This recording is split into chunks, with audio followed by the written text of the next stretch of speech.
Perfect.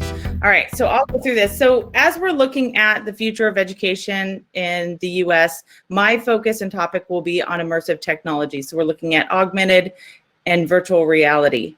I would love to connect with you, so you can follow me. My name is spelled a little different, which is probably why it's hard and challenging to know exactly how that sounds. And the sound is Jaime Donally. So I'd love to connect with you all. I'm on most social channels. So looking at this topic of, I'm really just listing out 5 things that I really anticipate seeing coming, especially in immersive technology, very important to consider. And I'm just listing 5 different topics here. The first one being virtual reality meeting spaces. And I definitely see in the midst of this remote learning that we seem to go back to what we've always done. And for some people, Zoom has been around for a little while and they love it. And that's, that they'll continue to do that. We're using a virtual platform right now that allows us to essentially do the same kinds of concepts. But I think that there is something to be said about how we're going to innovate in the midst of this remote learning. And I definitely see that virtual reality meeting spaces is one of those. So I love Mozilla Hubs. That seems to be my go-to more so than anything else right now. It's the easiest to use and bring people into. I'm just showing you one of these that I posted back in December that I brought in the AR, VR, and EDU community, and really just challenge people to come in and understand the platform and how it works. There are several others that I use as well. And it boils down to just ease of use, getting your students involved and asking them to participate as an active classroom member, as opposed to passively listening to the teacher. The second thing I'm going to mention is an untethered virtual reality headsets. I would assume that Mark already has his Oculus Quest. I got the Oculus Go initially. It was the first standalone headset that was not tethered to the computer. And it was affordable. So when it was released, it was just prime for, the mass usage.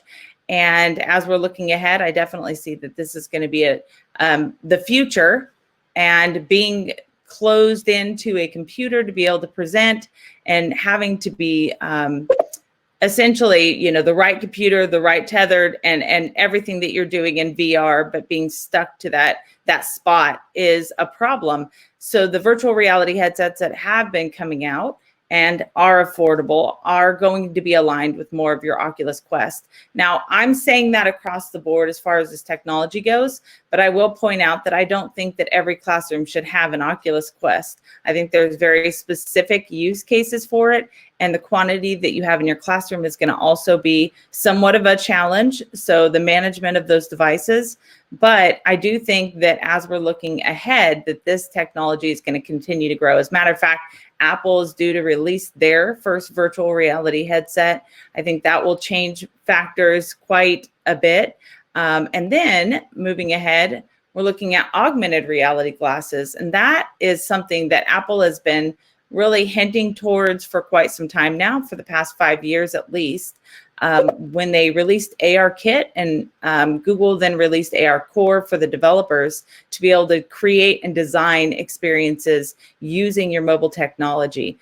This was really just to establish and set up the platform for which our augmented reality glasses will come into play. And I know Google Glass was, at the time, it was something that, people they loved, and it was great, but it was definitely geared towards that developer. The price point was rough, as well as the technology itself.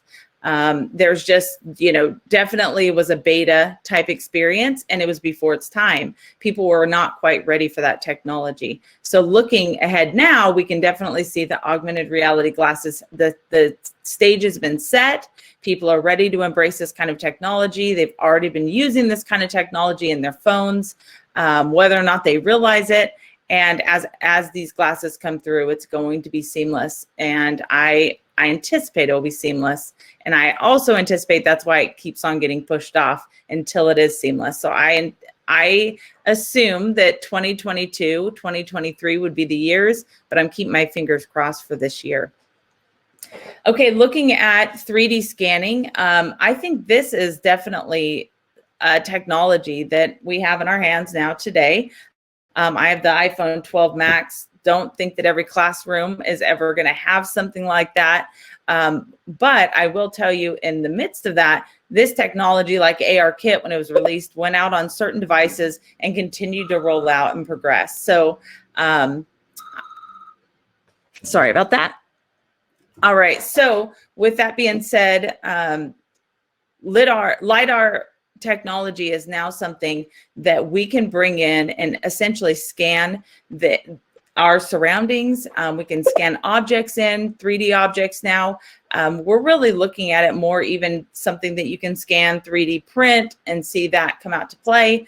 But the technology now to be able to create 3D objects beyond having to go in and design it and build it is also accessible to us by scanning it with our mobile technology. So I do think that this is going to be something that is worthwhile for everyone, and something that we're going to continue to see coming out in our latest devices.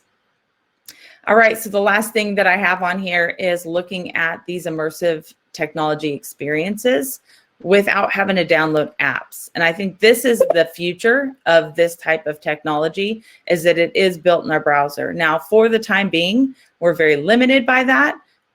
But regardless, it is something that is allowing us to create experiences, kind of test this out. And then as this is getting beefed up on the web within browsers, we're going to start seeing that this technology is, again, seamless, available, not contingent on all those factors that we already have to have as far as storage on our devices and compatibility, but this be something that we can all do through our browser. And there are experiences already right now, like you can see, that I put on here, and that is looking with ARKit through my mobile device. I'm doing Google AR.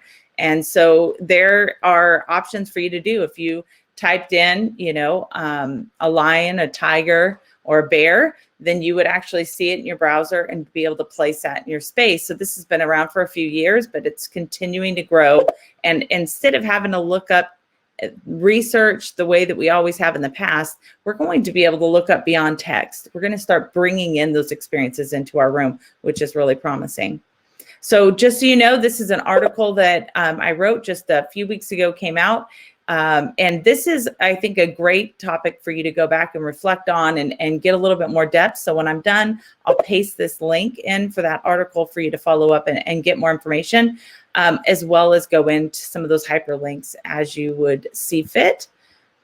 I have a book that is being released right now, The Immersive Classroom, and that one is due to release and print out any day now. The ebook is just about ready for everyone to get. So it is really going into the depth. That learning transported is something that's foundational. The immersive classroom is something that is that next level of using this technology and really making it accessible for all your students. So I'm at arvrandedu.com. I would love to connect with you, but I have so many resources there. So even if you just go there, click on that blog, go check out some resources. I think it will be really helpful for you to jump into this technology or get resources or join the community. And that's what it all boils down to. There's no one person that knows it all, but there are a community of people that are there to help and support, which has just been the best experience of it all. So thank you, Mark.